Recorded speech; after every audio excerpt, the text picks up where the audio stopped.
আচ্ছা, এখানে দেখো একটা প্রশ্ন লেখা হয়েছে যে HCl কেন পানিতে দ্রবীভূত হয়, এটা ব্যাখ্যা করতে বলা হয়েছে।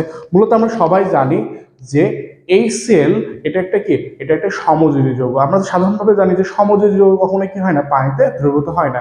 তিনটা এক্সেপশনাল আছে, সেটা হচ্ছে কি আমাদের চিনি, গ্লুকোজ এবং অ্যালকোহল। এইগুলা কি হয়, এগুলা পানিতে দ্রবীভূত হয়, কিন্তু আমাদের এই এই তিনটার মধ্যে তো আমাদের HCl পড়ে না। বাট এটা কেন দ্রবীভূত হয়, এটার মূল কারণ হচ্ছে আমাদের HCl একটা পোলার সমযোজী যৌগ।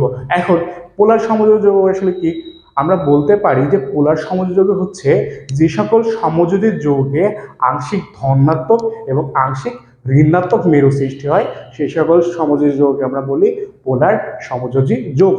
তো এখানে আমরা দেখব যে HCl অর্থাৎ হাইড্রোক্লোরিক অ্যাসিডের আমাদের এইচটা কি হয়, অর্থাৎ হাইড্রোজেনটা আমাদের ধনাত্মক আয়নে পরিণত হয়, আংশিক ধনাত্মক আয়নে পরিণত হয়, এবং ক্লোরিনটা আমাদের কি হয়, আংশিক ঋণাত্মক আয়নে পরিণত হয়। এবং যখন আমরা HClকে পানিতে ফেলাই দিই, অর্থাৎ পানিতে দ্রবীভূত করতে যাই, তখন দেখা যায় যে আমাদের পানির যে ঋণাত্মক আয়নটা আছে, এটা কি করে, আমাদের ওই যৌগ অর্থাৎ HCl এর আমাদের হাইড্রোজেন আয়নটাকে আকৃষ্ট করে, এবং আমাদের পানির যে ঋণাত্মক মেরুটা, পানির যে ধনাত্মক মেরুটা, সেটা কি করে, ওই যে আমাদের যৌগটা অর্থাৎ HCl এর ক্লোরিন আয়নকে আকৃষ্ট করে, এবং এই আকৃষ্ট করার কারণে কি হয়, আমাদের HCl পানিতে দ্রবীভূত হয়ে যায়। আশা করি বিষয়টা তোমরা বুঝতে পেরেছো।